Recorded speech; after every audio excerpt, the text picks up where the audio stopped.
Iran, 4th century BC, the wondrous cities of the Persian Empire. When Aeschylus, the father of modern drama and a Greek, wrote his play The Persians, he portrayed the Persians as an arrogant but humbled people, strong and aggressive but thwarted, bent and defeated in memorable battles, Marathon, Plataea, Salamis. But were the Persians only such coarse adventurers, or does the history written by their enemies hide something of the truth? In the last century, from nearly 250,000 archaeological sites in Persia, the modern-day Iran, relics and monuments are being unearthed that seem to contradict the Greeks' version of history. Inscriptions on rocks and walls of ancient Persian cities, for ages undecipherable, have slowly begun to unravel the mystery. Come with us now on this journey into the past as we open the doors to secrets of the boundless Persian Empire 2,500 years ago, when Persia was the center of the world.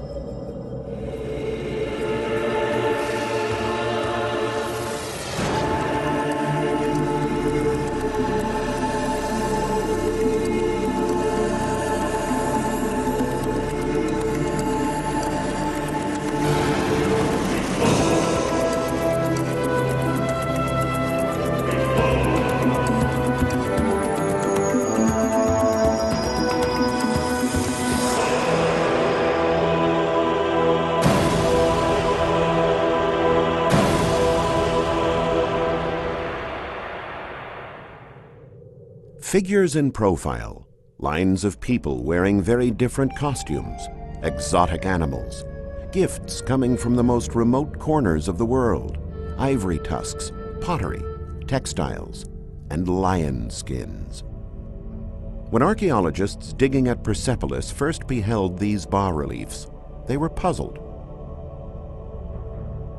Why depict so many different peoples from such distant lands in one work? But slowly, clues fell into place that gave scholars the answers. The people with the ivory tusk and the okapi are Ethiopians. The dromedary is typical of the Arabs. That pointed headdress clearly belongs to the Shiites. The Assyrians are portrayed with a cart, and here are Indians with a donkey. 23 nations in all carved into this stairway, representing the first great empire in history, the Persian Empire, and the many peoples who converged on its capital.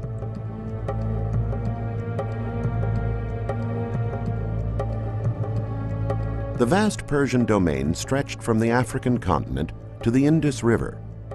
It included the fertile lands of Egypt and the Sudan. It expanded into Europe with the reigns of the Shiites and the Thracians. It occupied Arabia and the Babylonian lands between the Tigris and the Euphrates. To the northeast, it extended as far as today's Uzbekistan, and to the southeast, it crossed into India, and at the center, Persia in all its splendor. For decades, these inscriptions represented an intriguing puzzle for archaeologists. In addition to being cuneiform, the text was written in 3 different languages. High up on the mountain of Behistun, perched atop a tall ladder, English Army officer Sir Henry Rawlinson valiantly transcribed the text. That was the easy part. It then took him 10 long years to decipher it. Thanks to the work of this great archaeologist, the puzzle was resolved in 1835, and a whole new world opened up to scholars. The history of the Persians, told this time through their own works. The Greek historian Herodotus wrote, "The Persians adopt foreign customs more readily than any other people." This sentence, written with perhaps a touch of contempt, actually reveals something positive and impressive about the Persians.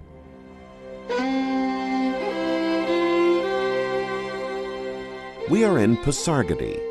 The winged genie we see here appears to be a typical Assyrian figure. He is dressed as an Elamite and wears a showy Egyptian headdress. But the genie was not found in either of these lands, but here in Persia. Along with other clues, this suggests that the concept of a unified world, and perhaps the desire to belong to one, originated in Persia, and that the Persians found pleasure in trying out the different lifestyles of the empire's many peoples.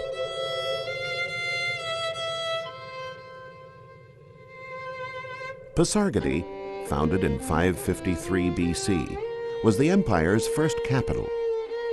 Though later abandoned by the kings in favor of Susa and Persepolis, it was never left to decline.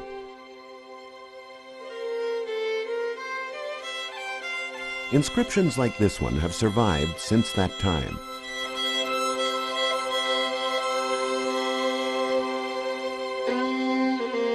I am Cyrus, an Achaemenid. Though it is also trilingual, written in Babylonian, Elamite, and Persian, the words call to light one of the greatest world leaders of all time. This is the tomb of Cyrus the Great, the man who built a boundless empire from nothing in just a few years.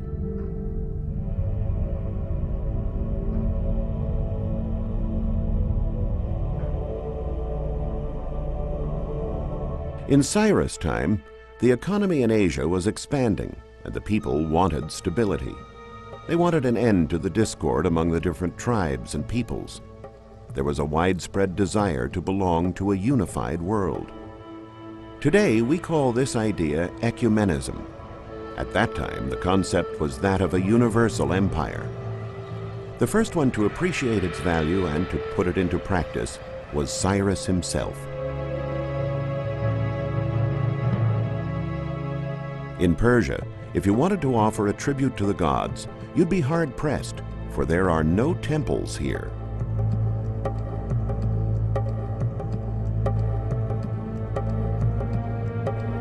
All over Persia, just as here around Pasargadae, altars have been found standing alone on open hilltops. The traces left by fire during sacrifices can still be distinguished. Along with other evidence, these discoveries helped archaeologists understand the nature of the Persian religion. For the Persians, all of creation was divine, the sky and the earth and all its elements. Hence, sacrifices were not held in an enclosed temple, but out under the open sky. They offered their sacrifices to the sun, to the moon, to the earth, to fire, all as elements of a single deity, Ahura Mazda, who incarnated the supreme good, an early form of monotheism. The Persians, however, did not force the peoples of their empire to believe in Ahura Mazda. They allowed freedom of worship. You could dedicate your sacrifice on the altars to any god you wished.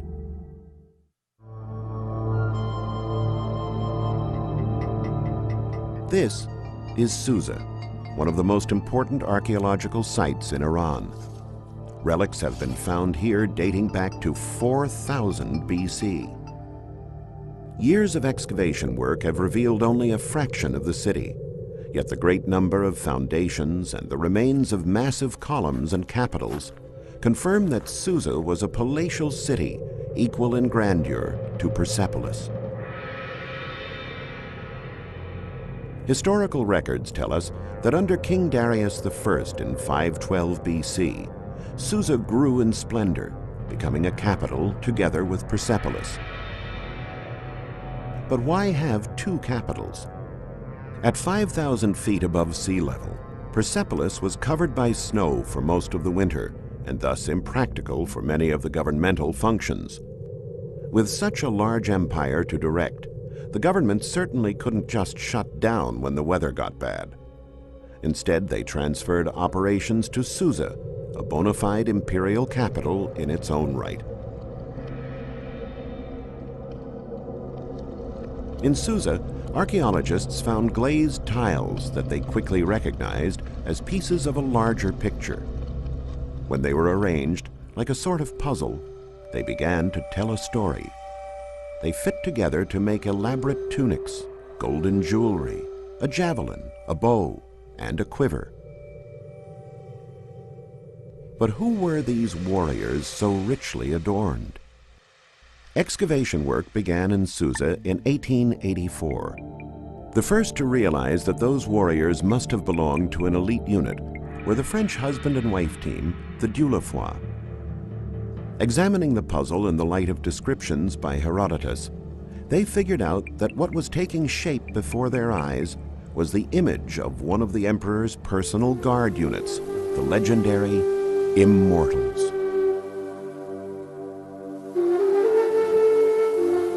There were 10,000 guards to protect the emperor. When one of them was struck down in battle, another immediately took his place, giving the impression that their ranks were immutable. Hence the name, the Immortals. The king they defended represented the unified state, the power capable of imposing order. And in some parts of the empire, he was seen as a divinity.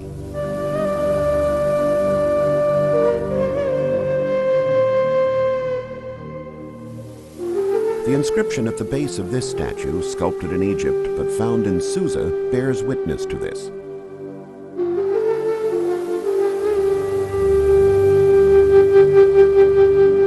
To you, Darius, are given power and stability.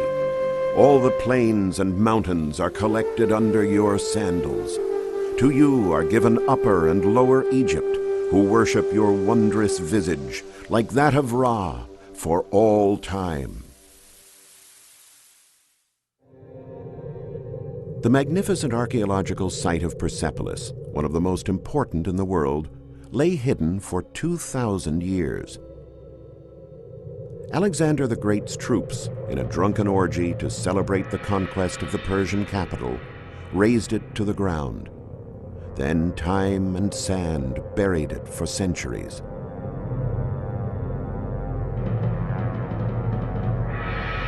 One of the excavated areas is the place where the court palaces stood.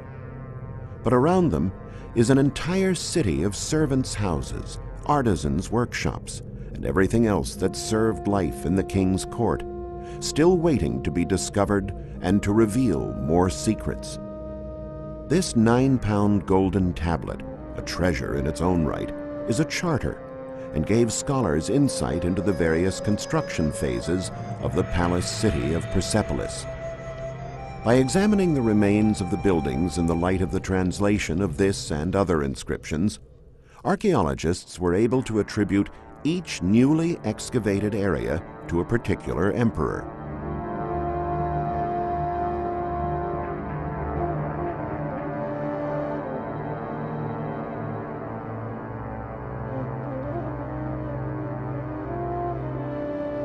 What we see here is the original nucleus, founded by Darius.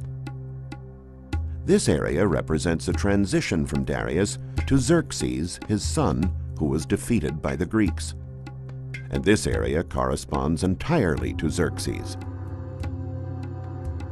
The largest part of the archaeological site, a sort of second city, was built by the succeeding emperors down to Darius III.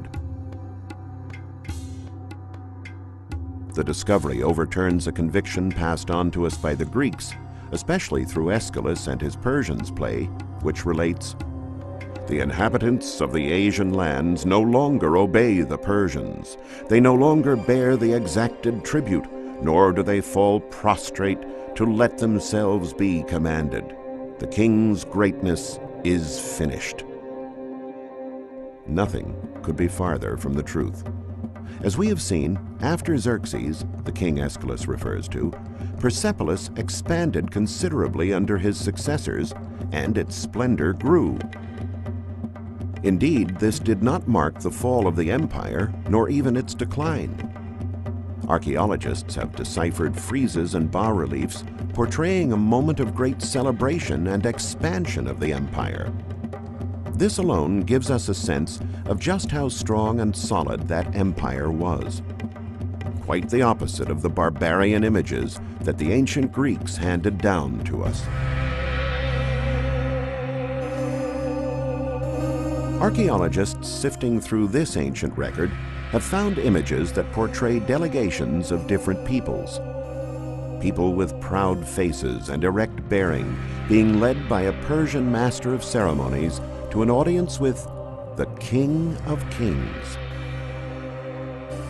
Their precious and symbolic gifts tell a much different tale from that of the other great emperors of history, who generally preferred to depict their subjects bound in chains.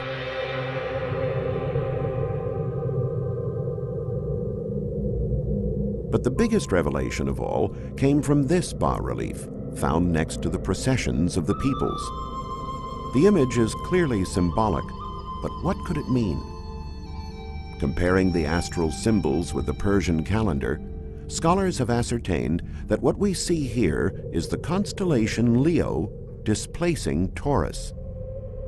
We are thus at the first day of spring, a celebration known as Nurus. On this day, the people streamed in from neighboring areas and put up their tents around the center of the world, initiating the empire's greatest festival.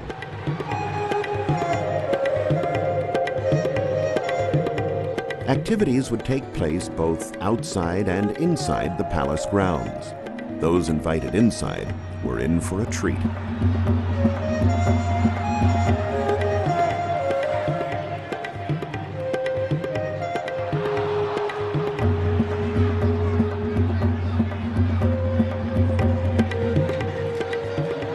The royal palace of Persepolis had two grand public halls for receptions. The first one is the Apodana. The second is the Hall of the 100 Columns. Between them is the Tripylon, a private room for the king and his counselors, and behind it lie the royal apartments. Only the delegations representing the imperial domains and the components of the imperial court were allowed to enter the rooms of the court. After ascending the great staircase to the level of the royal chambers, 13 feet higher than the rest of the courtyard, the delegates crowded into the Apodana through this grand portico. The doors and door jambs of the palace were carved in stone, which was very abundant around Persepolis, perched as it was on a terrace of living rock. The walls, on the other hand, were covered in terracotta.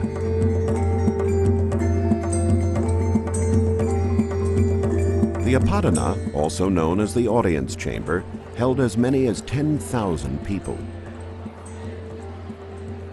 To avoid confusing babble, a common language was adopted during ceremonies and official acts, Aramaic, an easy idiom of Semitic origin that used the Phoenician alphabet.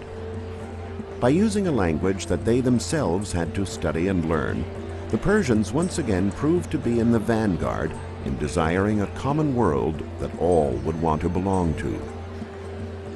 Aramaic was the official language of the Persian bureaucracy, an important step for developing from an empire encompassing many peoples to a state composed of a single people. After presiding over the grand procession, the king withdrew to this council chamber, the Tripylon. On the door to the Tripylon, the king is sculpted as being borne aloft by his people, an image that might allude to what happened inside. Here, the king is meeting with his trusted aides to improve the organization of his empire and to make revolutionary decisions. It would be in this chamber where the council resolved to build new roads, chart new sea routes, establish a unified system of weights and measures, and adopt a common currency using bimetal coins made of gold and silver.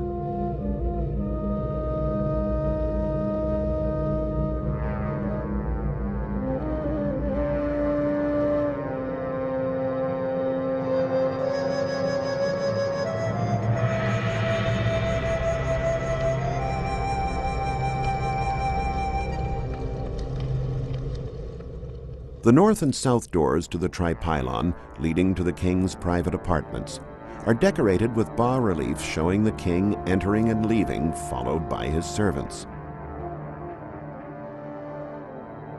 The king and his court would have entered his private apartment up these steps.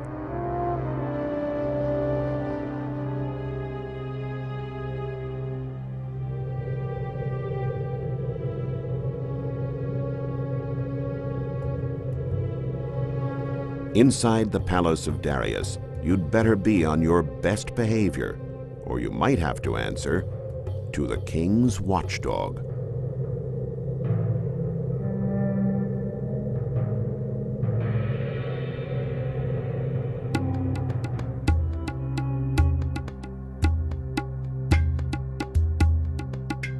What dinner time was like is suggested by these bas-reliefs.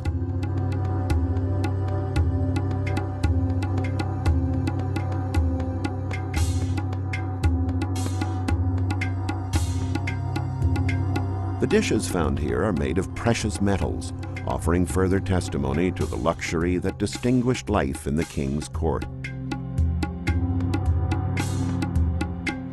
The king, lord of the provinces and armies, appointed members of his family or his most trusted men to select positions and rewarded them with fabulous gifts.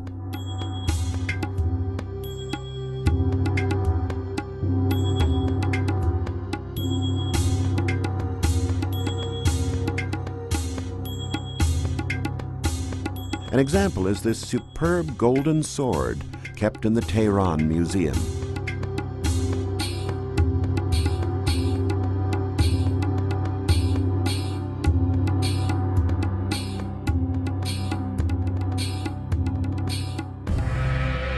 After the meal, the king and his entourage would move toward the Hall of the 100 Columns.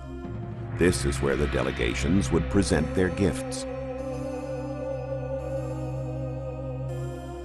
The representatives of the peoples of the empire would wait in the courtyard, and from here, when it pleased the king, they would be invited into the Hall of the 100 Columns for the audience.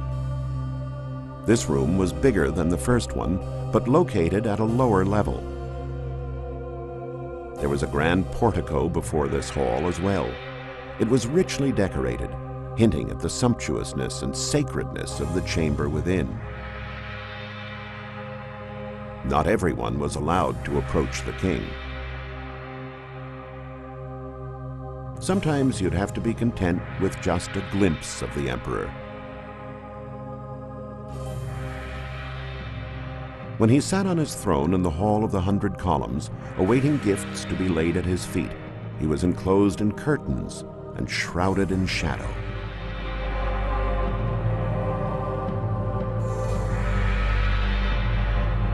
The sparkling of his scepter was the signal that granted the right to speak.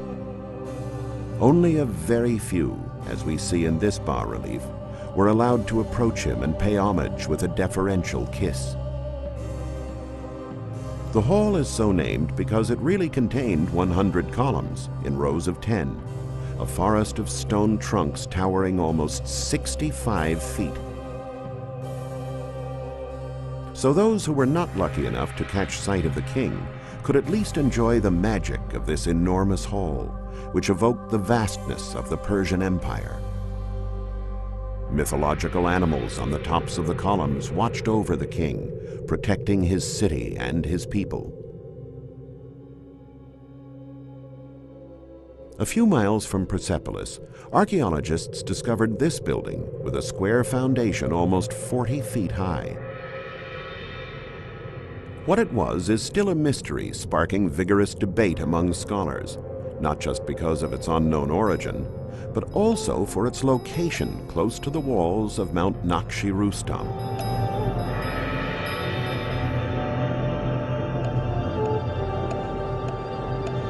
Here there are decorations carved into the rock, strange crosses, human figures, inscriptions, and 4 openings as if rooms had been dug into the mountain with their entrances off the ground.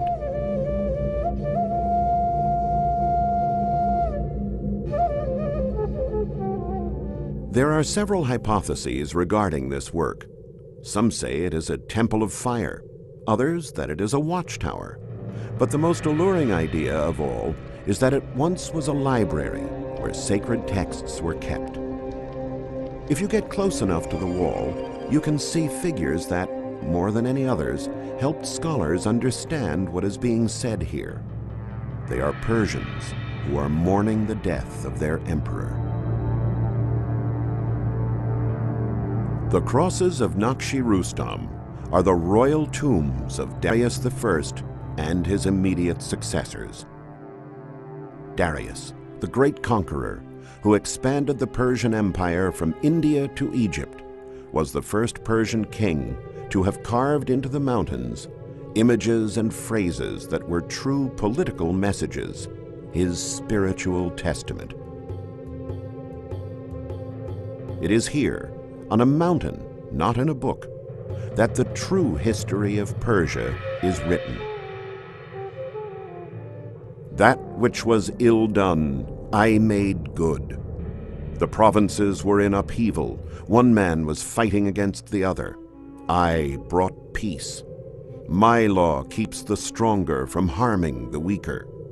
I repaired the city walls that had fallen from age, and I built another wall to serve from now into the future. May Ahura Mazda protect me and my royal house, and what has been inscribed by me.